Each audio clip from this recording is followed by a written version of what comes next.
Hello everyone, welcome to my YouTube channel Shiksha Diksha. तो चलिए शुरू करते हैं अपनी आज की वीडियो। लेकिन वीडियो स्टार्ट करने से पहले एक बहुत ही इंपॉर्टेंट न्यूज़, अगर आप लोग क्लैट की तैयारी कर रहे हैं तो आपके लिए बहुत ही ज़्यादा इंपॉर्टेंट न्यूज़ है।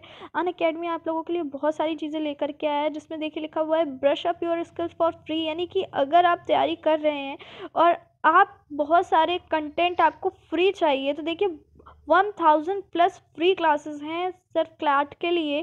तो अगर आप अपनी लॉ एंट्रेंस एग्ज़ाम की तैयारी कर रहे हैं तो आप इन क्लासेस को ज्वाइन कर सकते हो। इसमें आपको 1000+ फ्री क्लासेस मिलेंगी। यानी कि अगर एक बार आप सब्सक्रिप्शन नहीं भी लेते हो तो आपको फ्री में इतना ज़्यादा मटेरियल मिल रहा है कि आप बहुत कुछ अच्छे से पढ़ सकते हैं। इसमें आपको फ्री सारे सब्जेक्ट जो हैं, सब्जेक्ट वाइज क्लासेस होंगी टॉप एजुकेटर्स के द्वारा। एजुकेटर्स आप देख ही रहे हैं, और लाइव इंटरेक्टिव क्लासेस चलेंगी, तो सब कुछ है। डाउट क्लियरिंग सेशंस चलेंगी, सब कुछ फ्री में है। ठीक है, तो देर मत कीजिए, जल्दी से ज्वाइन कीजिए। आपको डिस्क्रिप्शन में लिंक दिया गया है, वहाँ से जा करके आप ज्वाइन कर सकते हो। और एक सबसे इंपॉर्टेंट चीज़, जो लोग भी मॉक टेस्ट देना चाहते हैं तो उनके लिए अनअकैडमी लॉ एप्टीट्यूड टेस्ट फिर से आया है 16 जनवरी को 11 AM पे।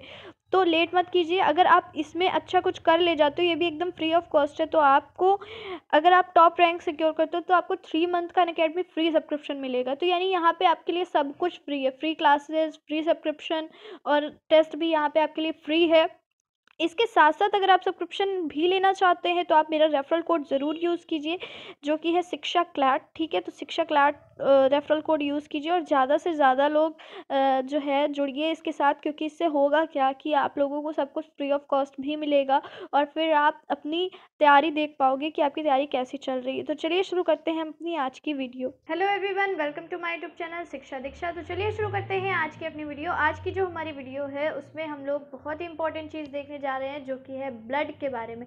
सो ब्लड से रिलेटेड कुछ MCQs देखेंगे, और ऐसे ही आपकी जो बहुत सारे लोग बोल रहे थे कि मैम जितना हो सके जूलॉजी के भी क्वेश्चंस, हमारे जो टॉपिक हैं वो क्वेश्चंस के ज़रिए कवर हो जाएं, तो इसलिए अब आपको जो है जूलॉजी के क्वेश्चंस मिला करेंगे बहुत सारे। जो है ये पर्टिकुलर वीडियोज़ अब आपको मिलेंगी जूलॉजी से, जो कि आपके पर्टिकुलर चैप्टर से रिलेटेड होंगी, जिसमें कि आप ज़्यादा से ज़्यादा इंपॉर्टेंट क्वेश्चन जो है वो देख पाएंगे। ठीक है, तो अभी हम लोग देखेंगे ब्लड के, हो सकेंगे तो कुछ ब्लड के और क्वेश्चंस भी रखेंगे, ताकि आपको ब्लड का चैप्टर जो है एटलीस्ट जितने क्वेश्चन आपके इंपॉर्टेंट वाले बनते हैं वो कवर हो जाए। ठीक है, आज के जो क्वेश्चन है वो तो थोड़े से मतलब अच्छे लेवल के हैं, बाकी फिर और भी जो बहुत ज़्यादा पूछे जाते हैं उन क्वेश्चंस को भी हम देखेंगे।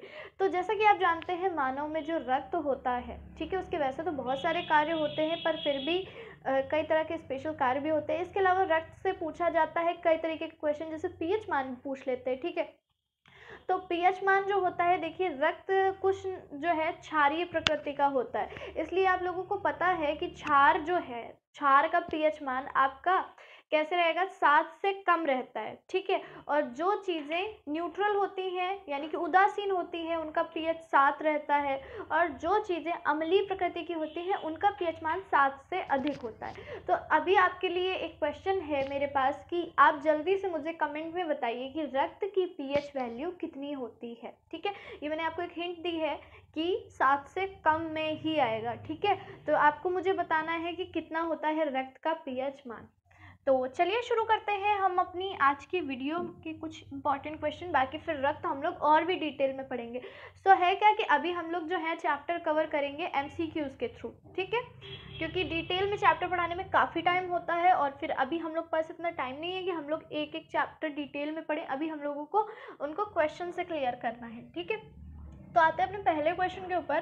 पहला क्वेश्चन क्या कह रहा है कि रक्त के मुख्य कार्य क्या हैं। ठीक है, वैसे तो रक्त के बहुत सारे कार्य होते हैं। सबसे बड़ा कार्य क्या होता है, बॉडी में पूरा ऑक्सीजन का क्या करता है, ऑक्सीजन को लाना ले जाना कार्य किसका होता है, वे ब्लड का ही तो होता है। पूरी बॉडी में ऑक्सीजन का संचरण करता है, तो वो क्या करता है, ब्लड ही तो करता है। ब्लड अगर बॉडी में नहीं होगा तो इंसान क्या हो जाएगा, सीधी सी बात है, मर जाएगा। ठीक है, तो ब्लड के बहुत सारे कार्य होते हैं, बहुत सारे कार्य होते हैं। उनमें से पूछ रहा है कि भाई ये ऑप्शंस है हमारे पास 4, कि एक कार्य है परिवहन, एक कार्य है सुरक्षा, एक कार्य है विनिमयन, और एक कार्य, और मतलब आपका चौथा ऑप्शन है कि उपरोक्त सभी। तो देखिए वैसे तो बहुत सारे कार्य होते हैं, लेकिन यहाँ पे जो मुख्य कार्य पूछे गए हैं और ऑप्शन में दिया गया है परिवहन, ट्रांसपोर्ट। ट्रांसपोर्ट मतलब आपकी पूरी बॉडी में संचरण होता है, तो बिल्कुल सही बात है भाई, ट्रांसपोर्ट होता है ना, ब्लड पूरी बॉडी में ट्रांसपोर्ट होता है, तो ये बात बिल्कुल सही है। परिवहन तो होता ही होता है। कलर चेंज करते हैं।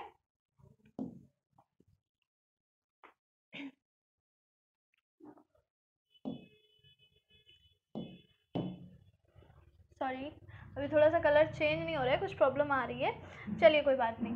तो हम लोग ऐसे देख लेते हैं, ठीक है। अगर रक्त के मुख्य कार्य में अगर हम बात करें तो परिवहन तो होता ही होता है। आई थिंक ग्रे कलर है, आप लोगों को दिख रहा होगा, ठीक है।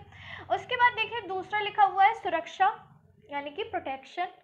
तो बिल्कुल सही बात है भाई, सुरक्षा करता है ब्लड, हमारी बहुत ज़्यादा सुरक्षा करता है। आपको पता है ब्लड में वाइट ब्लड सेल्स होते हैं, रेड ब्लड सेल्स होते हैं। वाइट ब्लड सेल्स यानी कि श्वेत रक्त कणिकाएं जो हैं वो क्या करती हैं, और देखिए प्लाज्मा भी रक्त का भाग होता है ना। तो होता क्या है, ये सारी हमारे शरीर की क्या करते हैं, सुरक्षा करते हैं। अगर कोई भी घाव हो जाता है तो आपको पता है कि प्लाज्मा वगैरह जो है वो कैसे सुरक्षा करता है, ब्लड को बनने से मतलब बाहर बहने से रोकता है, और भी बहुत सारी चीज़ें। इसके अलावा जो वाइट ब्लड सेल्स हैं, ठीक है, वो बीमारियों से हमारी रक्षा भी करती हैं, ठीक। तो एक तरीके से नहीं कहते कि बैरियर का काम करती हैं, रक्षक का काम करती हैं, इस तरीके से आप समझ सकते हो। तो सुरक्षा भी करता है। विनिमयन यानी कि रेगुलेशन, तो रेगुलेशन भाई विनिमयन क्या है, रेगुलेटरी बॉडी, जब हम लोग पढ़ते हैं ना रेगुलेटरी बॉडी, ठीक है।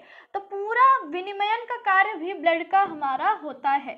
तो ये तीनों कार्य ही ब्लड जो है वो करता है, इसलिए हमारा डी ऑप्शन जो है वो राइट हो जाएगा, ठीक। चलिए अब चेंज हो जा रहा है।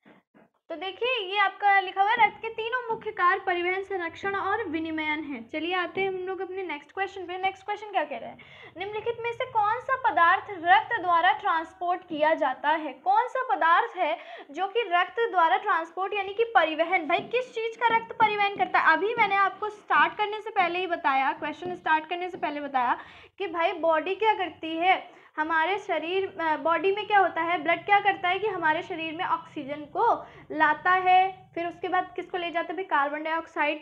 हम छोड़ते क्या है, इनहेल करते हैं ऑक्सीजन, और एक्सहेल क्या करते हैं भाई, कार्बन डाइऑक्साइड करते हैं, ठीक है। तो इन्हीं दोनों इंग्रेडिएंट्स को, इन्हीं दोनों गैसेस को ब्लड को क्या करना पड़ता है, ट्रांसपोर्ट करना पड़ता है पूरी बॉडी में। तो देखिए आपके ऑप्शन है फेफड़ों और शरीर के बाकी हिस्सों के बीच ऑक्सीजन और कार्बन डाइऑक्साइड गैस है, ठीक है। उसके बाद देखिए लिखा हुआ है यकृत या गुर्दे द्वारा डिटॉक्सिफाई या हटाए जाने वाले अपशिष्ट उत्पाद, बिल्कुल सही बात ये भी, ठीक है। पाचन क्रिया से पोषक तत्व, तो बिल्कुल सही बात। सारे ही आपके ऑप्शंस हो जाएंगे, क्योंकि देखिए लंग्स से और शरीर के बाकी हिस्सों से ऑक्सीजन और कार्बन डाइऑक्साइड गैसों का ट्रांसपोर्ट तो करता ही करता है। मैंने आपसे कहा था ना कि बहुत सारे कार्य।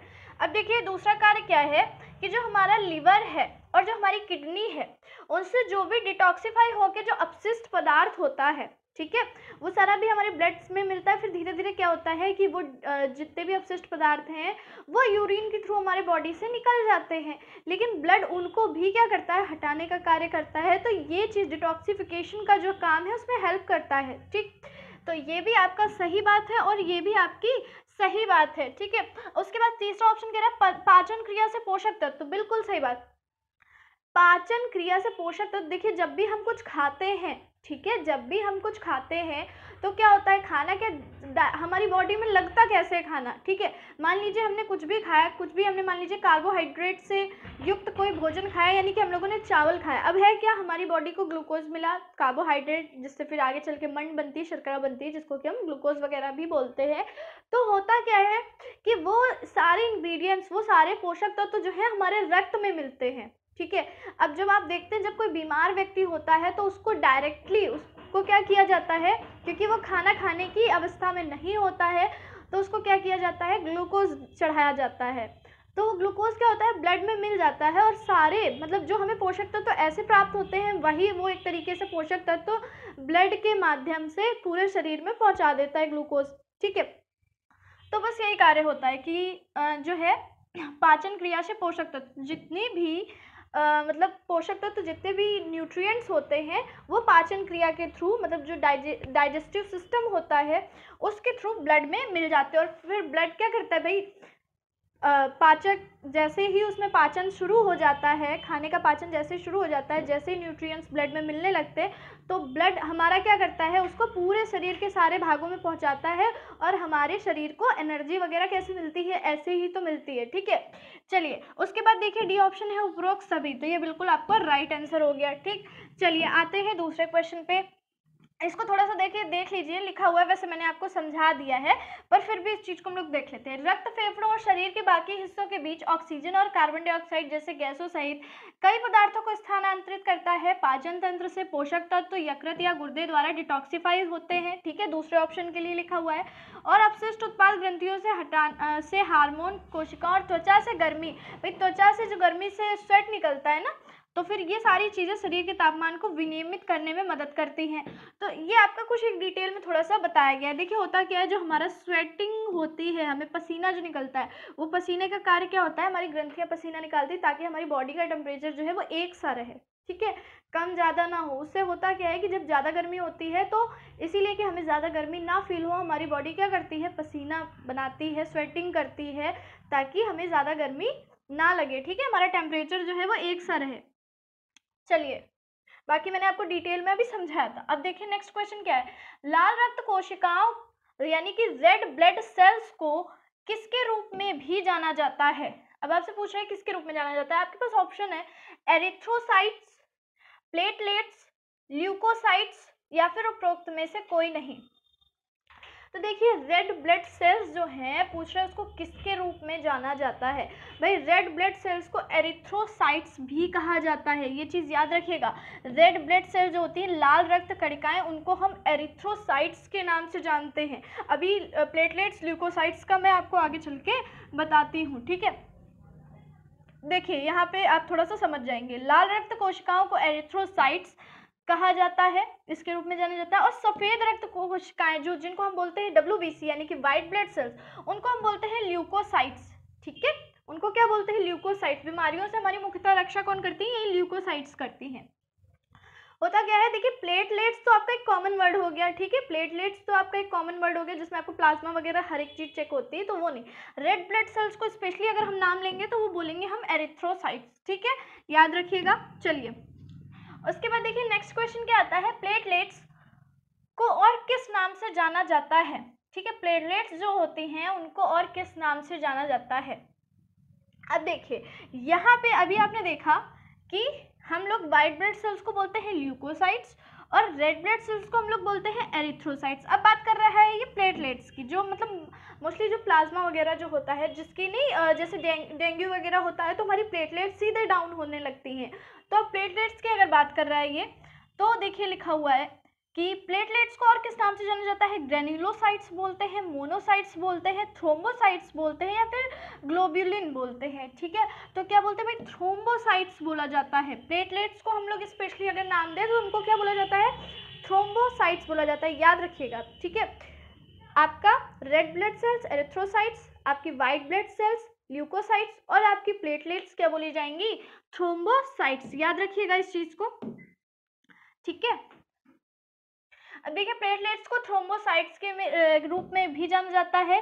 वे अस्थि मज्जा जो बोन मैरो होता है आपका, ठीक है, बोन मैरो आप लोग अच्छे से जानते होंगे, बोन मैरो, ठीक है, बोन मैरो डिफिशियंसीज भी हो जाती हैं जिनमें कहते हैं कि बोन मैरो, आपने सुना होगा बोन मैरो ट्रांसप्लांट होना है उनका, इस तरीके की कुछ चीज़ें सुनी होंगी। तो बोलते हैं अस्थि मज्जा जो अस्थि के अंदर मतलब उपस्थित रहता है। तो बोन मैरो से उत्पादित विशेष रक्त कोशिकाएं हैं, ये बोन मैरो से उत्पादित विशेष रक्त कोशिकाएं होती हैं, उनको क्या बोलते हैं, थ्रोम्बोसाइट्स।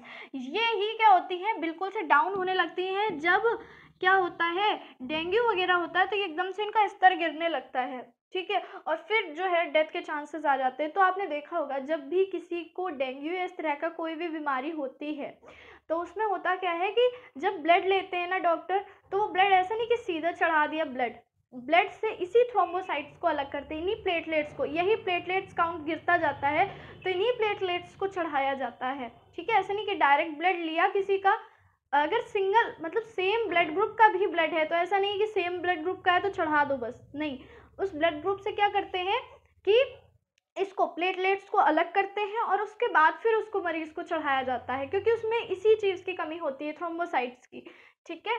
चलिए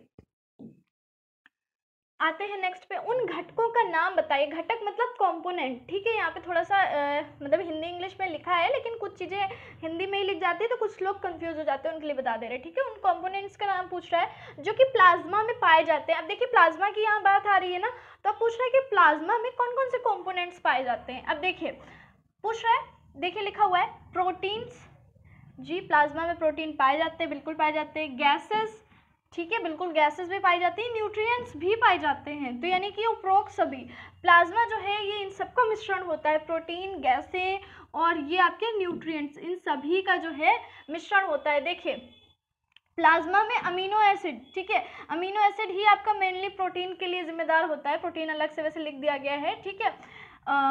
प्रोटीन, पोषक तत्व यानी कि जो भी न्यूट्रिएंट्स हैं और गैस इत्यादि होते हैं, ठीक। तो प्लाज्मा इन सबका ही एक मिक्सचर होता है, ठीक। चलिए आते हैं दूसरे क्वेश्चन पे। दूसरा क्वेश्चन क्या कह रहा है, लाल रक्त कोशिकाओं यानी कि रेड ब्लड सेल्स के बारे में निम्नलिखित में से कौन सा कथन सही है, इसमें से कौन सी चीज सही है, क्या सही है। देखिए पूछ रहा है, लाल रक्त कोशिकाएं फेफड़ों से ऑक्सीजन को शरीर के सभी कोशिकाओं तक पहुंचाती हैं। जो रेड ब्लड सेल्स होती हैं इनका कार्य क्या होता है कि ये लंग्स से ऑक्सीजन को शरीर की सारी सेल्स तक, सारी जितनी भी कोशिकाएं वहां तक पहुंचाती है। पहला ऑप्शन ये कह रहा है आपसे। दूसरा ऑप्शन कह रहा है इसमें हेमो लिखा है, हीमो होता है, ठीक है, हीमो होता है वैसे तो, रुक जाइए, ठीक है, हीमोग्लोबिन। इसमें हीमोग्लोबिन नामक वर्णक होता है, पिगमेंट, ठीक है, हीमोग्लोबिन नाम का जो है होता है वर्णक। और लाल रक्त कोशिकाओं में नाभिक यानी कि न्यूक्लियस का अभाव होता है।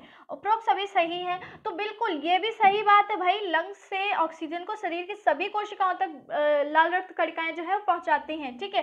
फिर इनमें हीमोग्लोबिन नाम का वर्णक होता है, इसीलिए क्या होती है भाई, लाल कलर की होती है और इसी का अभाव WBC में पाया जाता है, ठीक है, इस वजह से वो लाल कलर का नहीं होता है।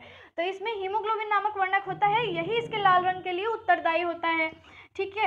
ये देखिए वर्णक से क्वेश्चन बहुत बनते हैं, एक बार होगा तो मैं कोशिश करूंगी जितने भी पिगमेंट से क्वेश्चन बनते हैं वो जरूर करवाऊंगी आप लोगों को, ठीक है। जैसे पूछता है टमाटर में लाल रंग किस वजह से होता है, इसमें क्या होता है, उसमें क्या होता है, तो ये सारी चीजें बहुत ज्यादा पूछता है। गाजर का पीला रंग जो हम लोग लिखते हैं ना, कैरोटीन की वजह से होता है, कैरोटीन की वजह से। तो ये सारी चीजें बहुत ज्यादा पिगमेंट से क्वेश्चन आपके बनते हैं। उसके बाद देखिए लाल रक्त कोशिकाओं में नाभिक का अभाव होता है, बिल्कुल न्यूक्लियस जो है प्रेजेंट नहीं होता है लाल रक्त कोशिकाओं में। तो यानी कि ये सारी ही चीजें जो हैं आपकी एकदम राइट हैं। अभी हम लोग क्वेश्चन के थ्रू कवर कर रहे हैं, पर मैं कोशिश करूंगी कि जल्दी आपके लिए डिटेल में बायो का बैच आए ताकि आपको सारी चीजें क्लियर होते चले, ठीक है। क्वेश्चन पे आते हैं, इसके आंसर को थोड़ा सा देख लेते हैं। लाल रक्त कोशिकाएं फेफड़ों से ऑक्सीजन शरीर के सभी कोशिकाओं तक पहुंचाती है, नाभिक का अभाव होता है, हीमोग्लोबिन नाम का वर्णक होता है, वही चीजें लिखी है जो मैंने आपको बताई, ठीक। चलिए आते हैं नेक्स्ट पे। नेक्स्ट क्वेश्चन क्या कह रहा है, श्वेत रक्त कणिकाओं यानी कि व्हाइट ब्लड सेल्स को कितने भागों में विभाजित किया जाता है, पूछ रहा है। जो WBC है वो कितने भागों में विभाजित होती हैं, तो भाई दो भागों में विभाजित होती हैं, ठीक है, 2 भागों में विभाजित होती हैं। आपके ऑप्शंस में दिया था 2, 3, 4, 5, तो भाई 2 वाला जो है वो एकदम राइट है। WBC 2 पार्ट्स में डिवाइडेड रहती है। आपका एक क्वेश्चन जो मैंने पूछा था उसका जरूर आंसर कीजिएगा, जो मैंने पूछा है रक्त का pH मान, बहुत ज़्यादा पूछा जाता है, ठीक है। अभी रक्त से आपके और भी बहुत सारे इंपॉर्टेंट क्वेश्चन बनने हैं जो कि मैं आपकी नेक्स्ट क्लास में कवर कराऊंगी। तो अभी हम लोग ब्लड देखेंगे, उसके बाद ऐसे ही कुछ और इंपॉर्टेंट टॉपिक जो आपके जूलॉजी से रिलेटेड होंगे उनको हम देखते जाएंगे, ठीक है। चलिए देखिए लिखा हुआ है कि श्वेत रक्त कोशिकाओं या WBC को ल्यूकोसाइट्स के रूप में जाना जाता है। मैंने आपको पहले ही बताया था कि इनको क्या बोलते हैं भाई, ल्यूकोसाइट्स बोलते हैं। अब ल्यूकोसाइट जो है लिखा है कि और इसे 2 ग्रेनुलोसाइट्स और एग्रोनोसाइट्स के में विभाजित किया जाता है। जो ल्यूकोसाइट्स होती हैं यानी कि जो WBC होती हैं इनको 2 पार्ट्स में डिवाइड किया जाता है। पहला पार्ट को क्या बोलते हैं, ग्रेनुलोसाइट्स, क्या बोलते हैं, ग्रेनुलोसाइट्स बोलते हैं, और दूसरे पार्ट को क्या बोलते हैं, एग्रेनुलोसाइट्स बोलते हैं, ठीक है।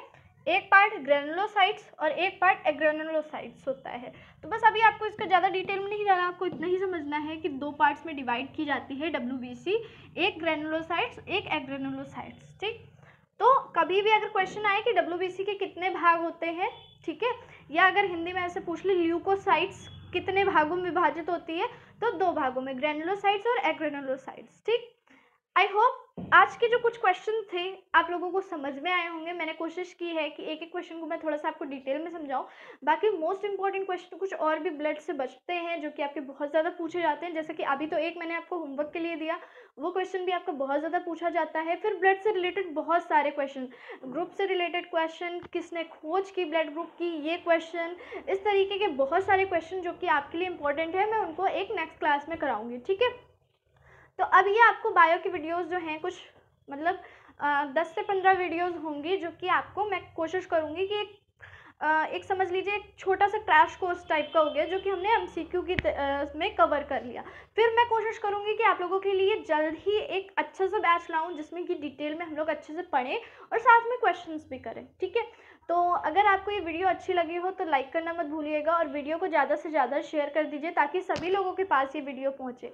तो प्लीज़ ज़्यादा से ज़्यादा लोग शेयर करिए और लाइक करना मत भूलिएगा और कमेंट करते रहा करिए। तो चलिए मिलते हैं अपनी नेक्स्ट वीडियो में, तब तक के लिए पढ़ते रहिए, सीखते रहिए शिक्षा दीक्षा के साथ।